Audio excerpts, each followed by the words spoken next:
Hello, and thank you everyone for joining today. I just want to go over a little bit of housekeeping before I turn the call over to Joshua and the other presenters. The first thing I will point out to you is that you do have the ability to ask questions throughout the presentation. We encourage you to do that by typing into the Q&A box that you have on the left-hand side of your screen. We have a pretty good panel of experts in the background. They'll try to get to those questions as we go along electronically, or they may choose to answer some of those verbally, so be patient if they don't get addressed right away. They do have a couple of polls that they're going to push out throughout the presentation. Make sure you answer those. And for that, it takes care of all my housekeeping. I'd like to turn the call over to Joshua. Josh, take it away. Awesome. Yeah, thank you guys. Thank you, Mark, and thank you everyone else for joining us. We're going to learn so much today. I'm so excited. Before we get started with our official presentation, I was just wondering, James, would you go ahead and just introduce yourself to the group? Yeah, sure thing, Josh. Thank you. So James Kaczynski here, representing Lenovo and our Workstations brand. I'm a workstation specialist based in Dallas, Texas, and covering the Texas, Oklahoma, Louisiana, Arkansas, Kansas, and Missouri territory. So a fairly small geographic area.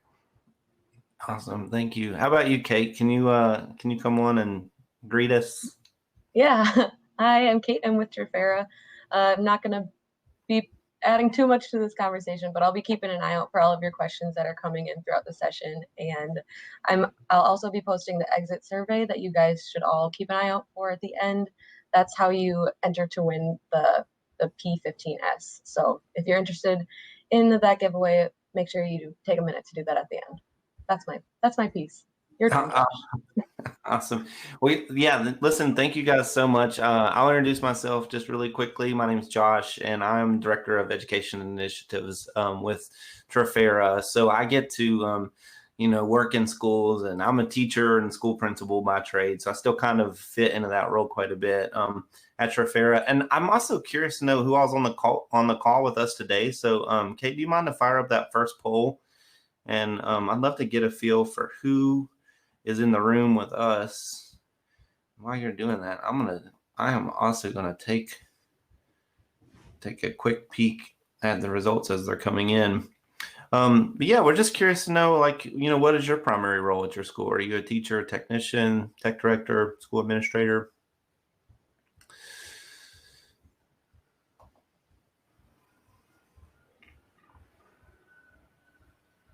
Kate, am I supposed to be seeing that poll, or is it just going out to the group? It should be out in the Yeah, the attendees are saying that. You just Okay, great.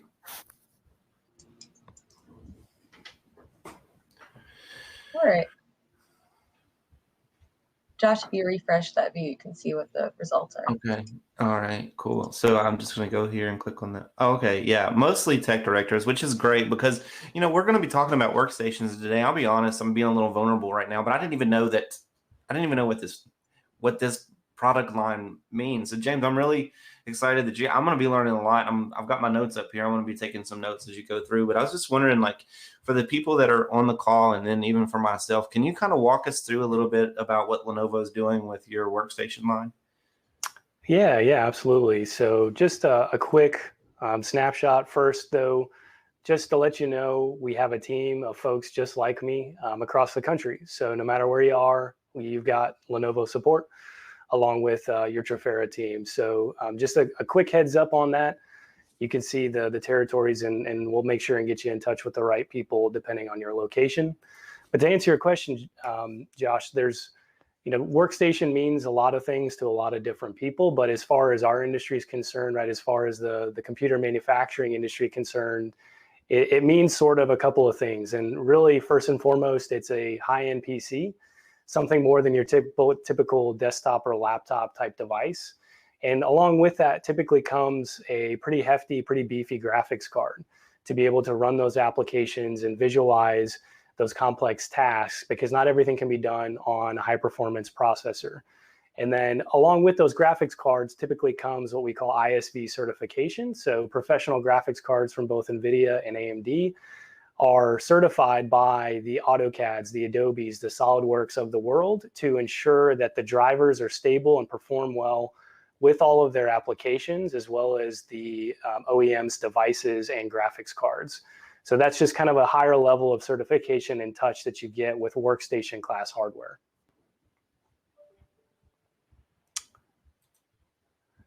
Also want to make sure and just mention, hey, when we're talking about Lenovo, right, we've got our IBM heritage for a number of years.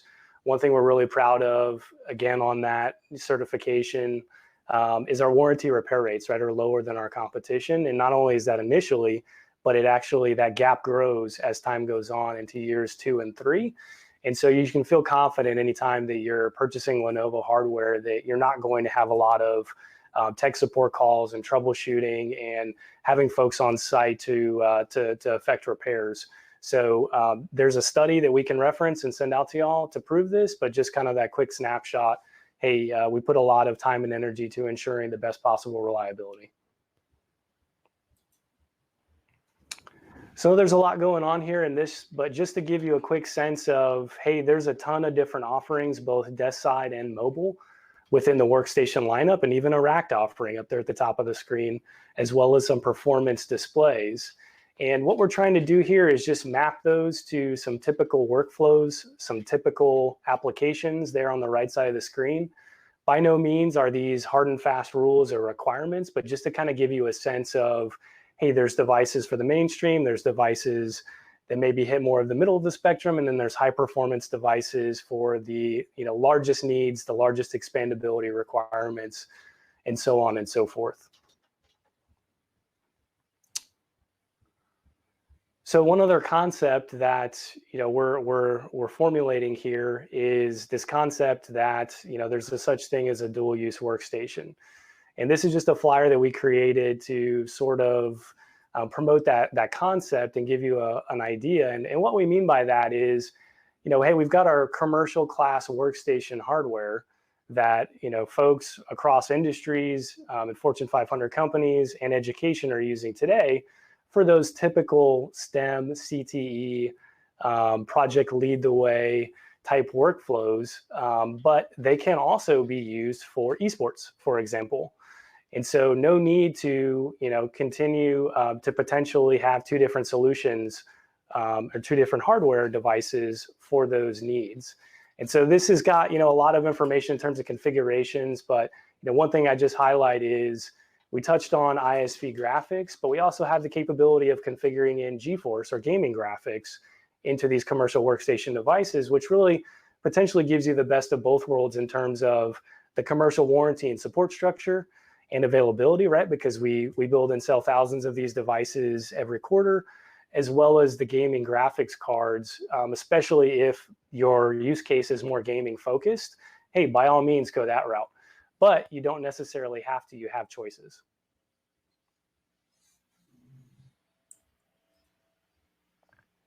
And then just to give you a quick snapshot here on our mobile lineup and how things kind of shake out. From a good, better, best perspective, it's kind of crazy to think about in the mobile workstation space. It used to be maybe only 2 or 3 offerings. Now we're up to 7 total. A lot in the 15-inch space, which tends to be the most popular form factor, kind of best blend of screen size and performance without getting too small or without getting too big. So lots of different offerings here. I definitely point you towards the P14S, P15S, Intel Core U-based platforms, as well as the P15V, which steps you up to a Intel H series CPU. And then we've also got an offering, unlike all of these other ones, in the T15G that incorporates GeForce 2070 or 2080 graphics, whereas all the other devices are either integrated or Quadro professional graphics based. So that was kind of in terms of a quick Lenovo snapshot, quick roadmap, and I think we wanted to move on to sort of a panel, kind of more interactive part. Yeah. Well, so there were a few things that I was thinking about when I was trying to study up for our webinar today, and I had some questions that were coming to mind, and I think you started to allude to some of these, but I just want to ask, just for my own clarity and probably for clarity of people on the call too. Sure. Sometimes I hear this workstation class of computers is being referred to as dual purpose or multi-purpose. And can you just elaborate on what is meant by that dual purpose, multi-purpose, or what are some of those purposes that you see these computers being used for in schools? Yeah, so I'd probably jump the gun there a little bit. So absolutely, the bread and butter for a workstation typically and traditionally has been for CTE, career and technical education, right? And supporting the curriculums that require either an engineering application, maybe an artistic application from an Adobe standpoint, AutoCAD or SolidWorks for engineering, or Inventor from AutoCAD, because those applications typically, if not require, at least significantly benefit from having workstation class hardware, having that ISV certified graphics to make sure the instructors, the curriculum providers are not having to worry about, hey, this system is blue screening and randomly crashing when I'm trying to perform this particular application, and I'm not sure why, and that kind of disrupts everything I'm trying to accomplish with the students that day. So that's purpose number one. The second purpose is potentially, hey, can we take that same hardware and repurpose it maybe later in the day or after school for an esports lab?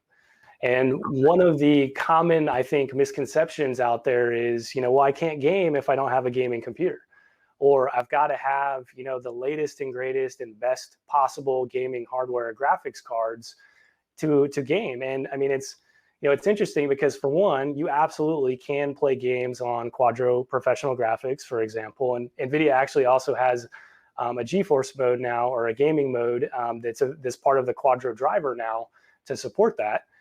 But even prior to that, it was possible. But if you look at just, for example, Rocket League from an esports perspective, I think the recommended specs are 8 gigs, 4-core processor, and a GeForce 1060 card. So nothing crazy, right? You don't need a 3080, you don't need a 3090, and a K-series CPU to run those applications pretty typically, especially if it's not a competitive, college level type program in terms of esports where, the stakes are high and every millisecond counts.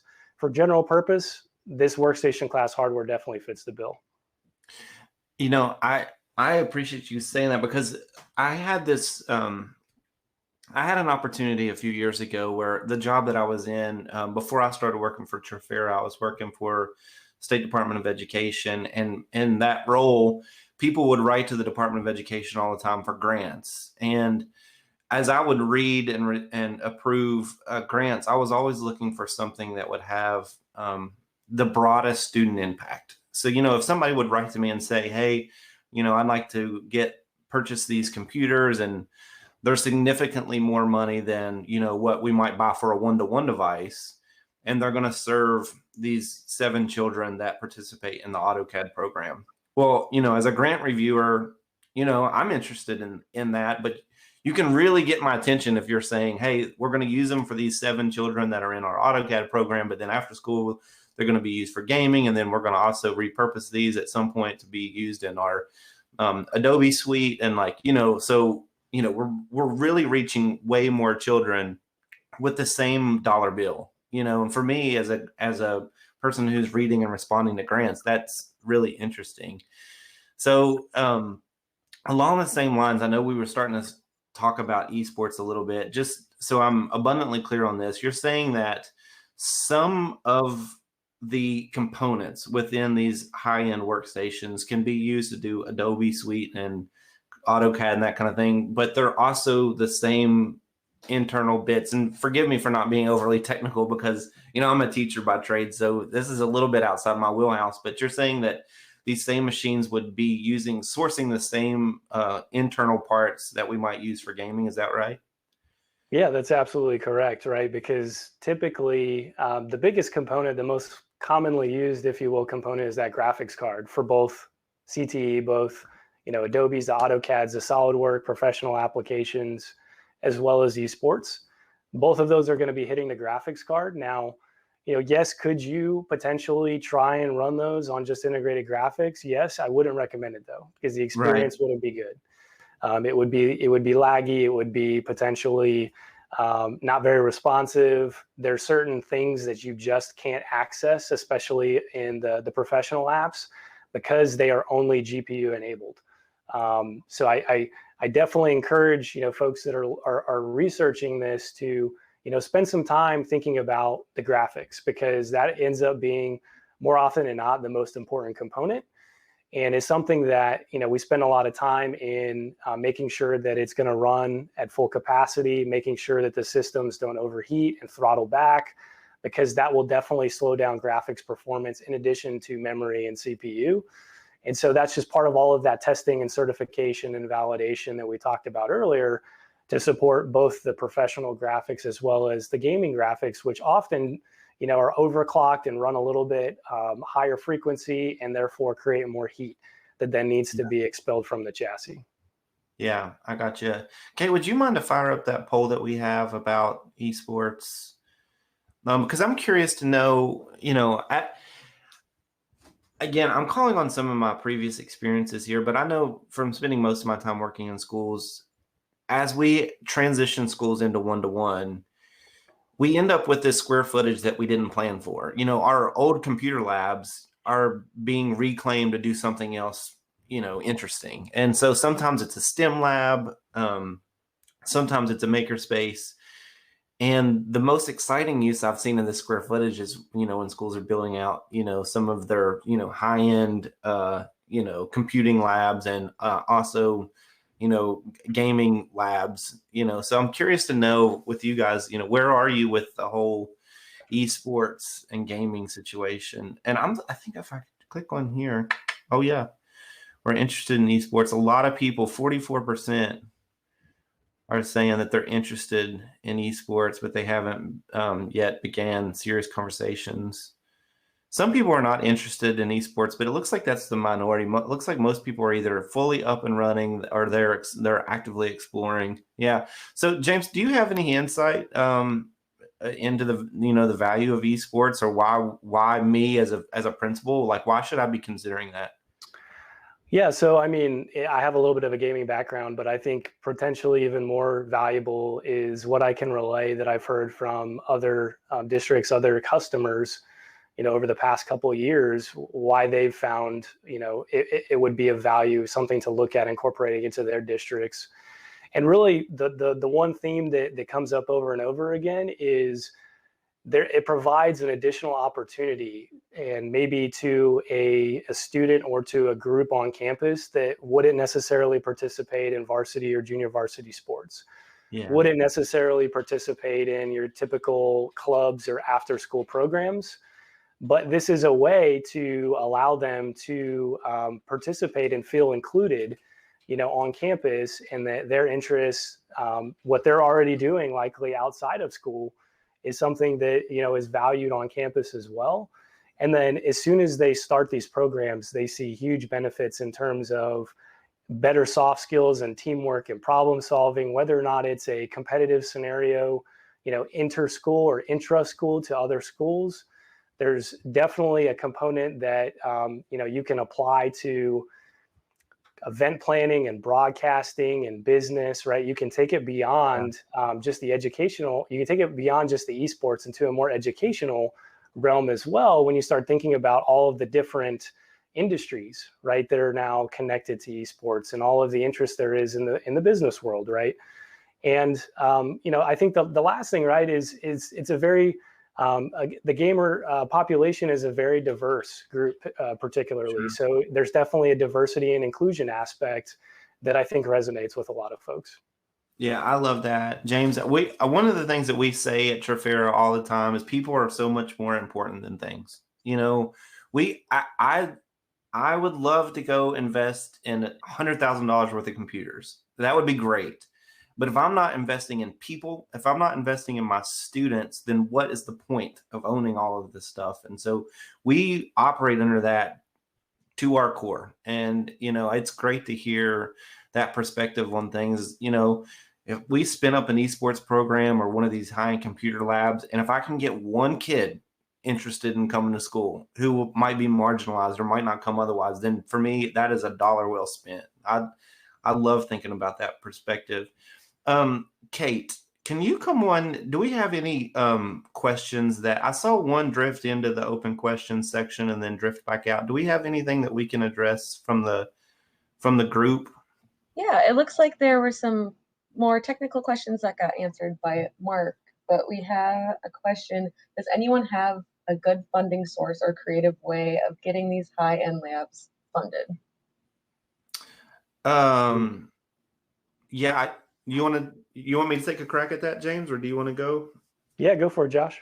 I'll give you some insight that I had. Like I mentioned, I do have a little background reading and approving grants, and I think one of the most interesting funding sources right now that I can think of is the ESSER funds. So we're all probably familiar with the CARES Act. Part of the CARES Act included ESSER, ESSER, funding for schools, and it has a lot of interesting wiggle room to do creative things, like things that you might have that feel like once in a lifetime opportunities. And so I do not have a link handy for this, but anybody that's on the call can do this. If you go to your State Department of Education website, wherever your state is, go to their website and you will look for something called federal programs. And on that web page will be a document that will have a breakdown of your local school. It's called LEA, Local Education Agency, what your local school allocation was for their ESSER funds. And that's where I would start, and I love the idea of teachers, school principals, and tech directors starting the conversation around what we're going to do with some of those funds. And so, if you're looking to do something that's a little more creative with that funding and that's going to foster student engagement, that would be a great place to start. I love it. Someone came in with a ringtone, and that makes me feel so good right now. Okay, do you have, was that the only question? There's another one. How do I know if my computers are capable of running high-end applications? James, I'm gonna let you take that one. That doesn't sound like it's my kind of question.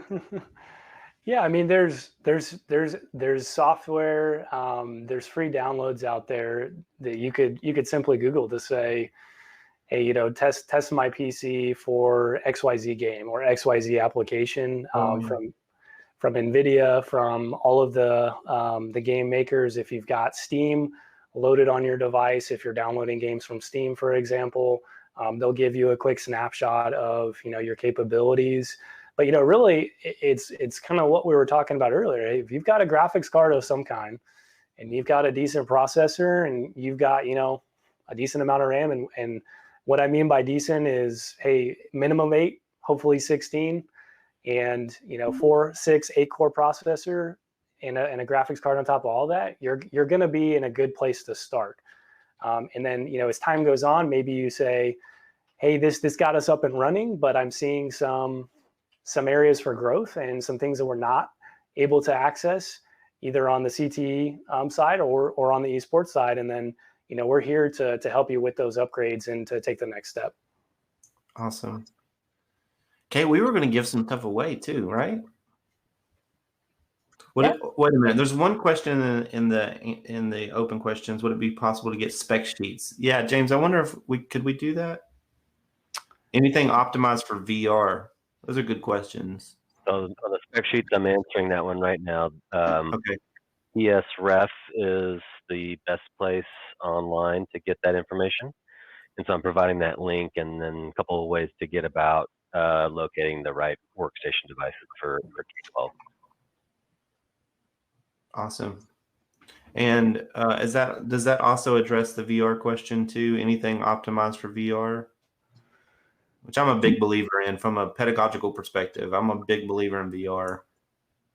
Yeah, so VR is one of those terms that encompasses a whole different or a whole large set of technologies. And so, without responding to a question with a question, I'd say, the answer is yes. It just really depends on which headset you're using, which technologies does it support.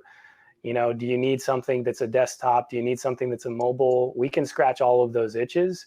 It just really depends, right? Because if you're using a Vario headset, kind of human eye resolution, top of the line, you're going to need an RTX 3080 or that level of graphics, right? If you're If you're using an Oculus or an older generation headset, maybe that's overkill. So it just kind of depends, but all of these devices can be configured both desktop and mobile with graphics cards that are VR ready from an NVIDIA Quadro or GeForce perspective. Excellent. There's also a Lenovo product that's probably outside of the scope of this particular conversation, but the Lenovo all-in-one, the version 2 that has the battery pack on the back, that thing is, I have a demo here, and I didn't think that we would be talking about that, but that thing is slick. And now it's not for that kind of high-end use case, but for doing whole group activities, that's a really cool solution that I love. So Kate, let's give some stuff away. Yeah.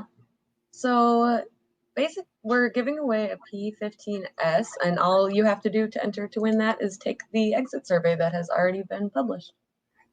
And we'll pick a winner after the session is over and send out emails after that with who gets to walk away with a nice prize. Awesome. Any other last minute questions before we sign off? That's an awesome device. Make sure and take that survey. Yeah. Awesome. Fantastic. Mike, are we done? Do you want to close it out? Yeah, if you're finished, I would like to thank everybody for joining today. This event will be made on demand, and it'll be made available immediately following the live event. You can get to it by going to the same URL that you went to join it for the live one. So if you want to go back and rewatch, or if you had any colleagues that were unable to attend, you can tell them just go to that same link as the live link, and it'll be up on demand. So with that, concludes today. Everyone have a good day, and presenters stay on the line for just a moment.